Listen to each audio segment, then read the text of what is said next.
congratulations to all the awardees tonight. I've had the opportunity to get to know so many of the students in the room, to know them and to love them. And it's, for those of you who are graduating, it is going to be hard not to see your faces in the hallway.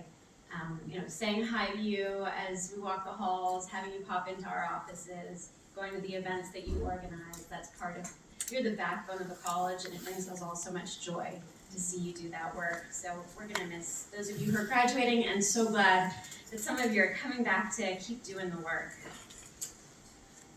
I have known Abby since her first year at Ramapo. I teach in political science, and so I got to have her as a student in several of my classes.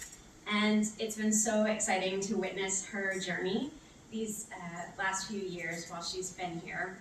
I was thinking about the words that to me really capture Abby's spirit, and I think tireless, which has been a theme, right? That these are not students that leave gas in the tank, right? They burn bright and use all of their energy to do exciting things. So tireless and fearless. She is not one to let obstacles stand in the way of accomplishing her goals and her dreams, and that's something I find so impressive about her.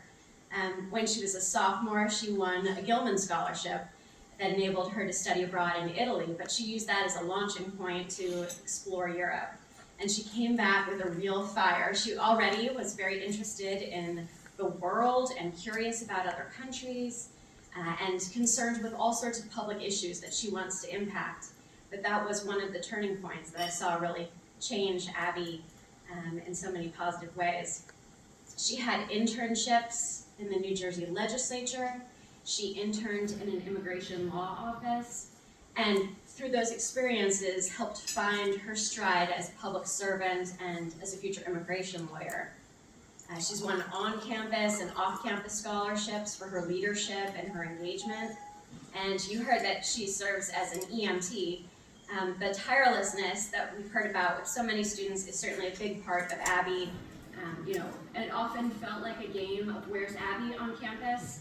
I would get, or at least this is my memory, I would get coffee at the library and there was Abby. I would stop at the provost's office for a meeting and there was Abby.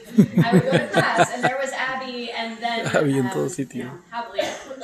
didn't have to see her in her role as EMT, but I know that she was often working a double shift over the weekend as an EMT and then coming right back to do it all again and do it with joy and with the best smile ever.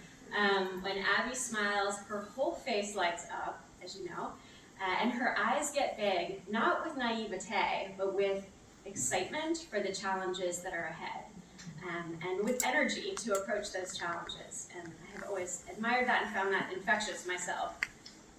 She helped reinvigorate our college Democrats here on campus, served as an RA, of course, and recently ran for office for her first time for the Lodi Board of Education.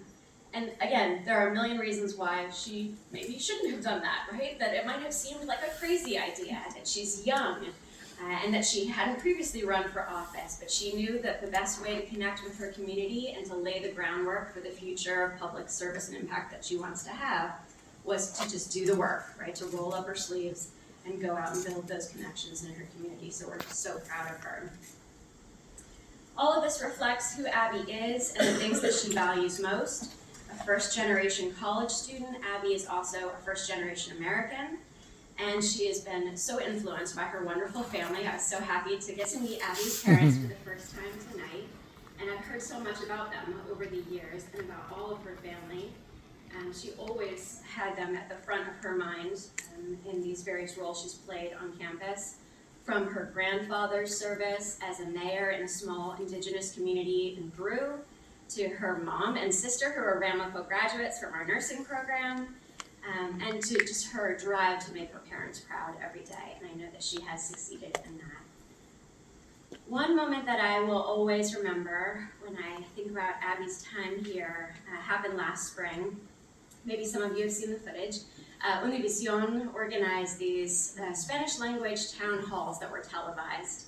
And wisely, they invited Abby to participate in that and to ask then candidate, now Governor Mikey Sherrill, a question, and in Spanish, which is really cool.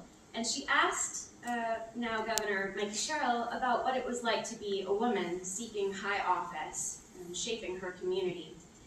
And she shared with Mikey Sherrill her own aspirations to public office and to impacting her community and all the issues that she saw impacting her community growing up, from unequal access to health care to a sometimes cruel immigration system.